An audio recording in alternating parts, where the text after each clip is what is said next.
On June 10, 1692, in Salem, Massachusetts, a new structure loomed against the sky. It was the gallows, built to enforce the colony's war against an invisible enemy, witches. On this day, the storm of fear and accusations claimed its first official victim. The condemned woman was Bridget Bishop, a flamboyant figure known for her scarlet bodice. Her independent spirit and sharp tongue made her an easy target in a society that demanded obedience, modesty, and conformity. She was about to become the first official execution in Salem's dark tragedy. Her trial was swift. A guilty verdict was delivered based on the spectral testimony of teenage girls who claimed Bridget's spirit tormented them. Despite the lack of evidence, the magistrates declared her fate sealed.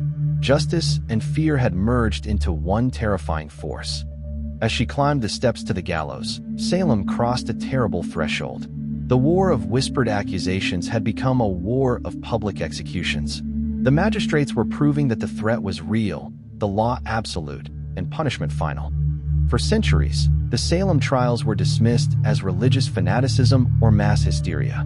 But modern historians reveal a more complex storm, born from bitter local politics, frontier wars, and the anxieties of a patriarchal society. These forces wove together into a tapestry of terror. To understand Salem, we must first examine its geography. There were in fact two Salems: Salem Town, a wealthy port driven by trade and commerce, and Salem Village, a poor agrarian parish locked in resentment against its coastal neighbors. Salem Village was poorer, more isolated, and more conservative.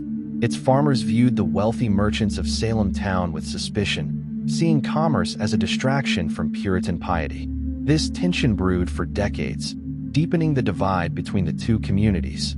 At the heart of Salem Village's politics stood two powerful families: the Putnams, representing the conservative agrarian faction, and the Porters, wealthy landowners tied to Salem Town's commerce.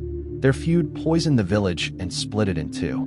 The feud was not abstract. In 1672, the Putnams sued the Porters, claiming their dam and sawmill flooded farmland. It was a struggle between old agrarian ways and new commercial ambitions. This lawsuit embodied the culture war within Salem. By 1692, Salem Village was a fractured place. Ministers came and went amid bitter disputes. Church attendance dwindled, and neighbors distrusted each other.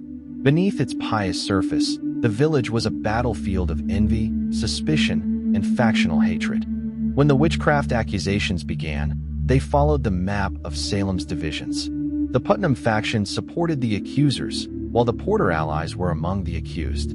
Old political feuds suddenly became weapons of supernatural terror. But local rivalries were only part of the storm. On the northern frontier, war raged between English colonists and French allied Wabanaki. Raids destroyed homes and massacred families, driving traumatized refugees south into Salem. The refugees carried with them tales of horror: villages burned, families slain, neighbors taken captive.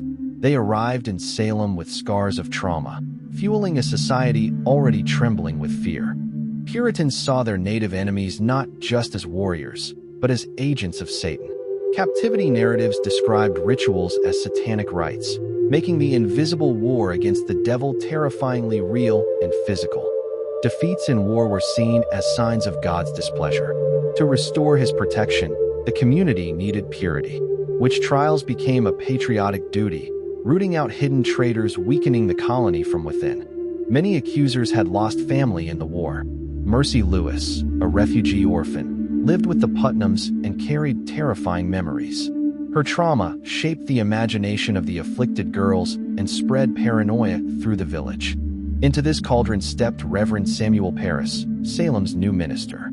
A failed merchant from Barbados, he arrived insecure, greedy, and rigid in theology. His arrival deepened every existing division. Parris obsessed over salary and firewood, fighting bitter disputes with the Porters. To his supporters, he preached that opposition to him was a satanic conspiracy. His sermons painted enemies within his own flock. He brought with him two enslaved servants from Barbados, John Indian and Tituba, an indigenous woman. Their presence marked the household as different, and their culture sparked suspicion in Puritan eyes. In 1692, strange afflictions began inside Parris's own home. His daughter Betty and niece Abigail suffered violent fits, screaming and convulsing. Their torments baffled neighbors and terrified the village. Betty Paris, only 9, was a sensitive child crushed by family tensions. Her fits may have been a desperate cry against unbearable psychological stress. Abigail Williams, older and orphaned by frontier war, was different. Strong-willed and intelligent, she seized the moment to transform from powerless dependent to the leader of the afflicted girls. The community saw the girls' afflictions as evidence of witchcraft.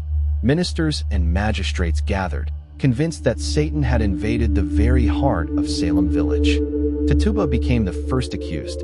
Pressured under interrogation, she confessed to practicing witchcraft and claimed a vast conspiracy of witches haunted the village. Her confession ignited the hysteria. The afflicted girls became powerful, naming neighbor after neighbor. Each accusation fueled the fire of terror. Trials filled with spectral evidence spread like wildfire.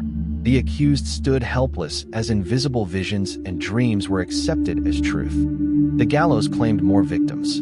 Each execution deepened fear, convincing the colony that the devil truly walked among them. Neighbors turned on neighbors. Long-standing grudges were settled with accusations.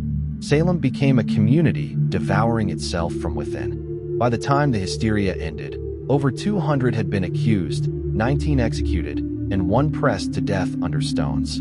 Salem's name was forever etched in history.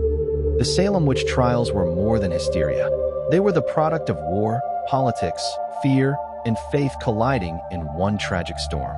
A reminder of how quickly fear can consume a society.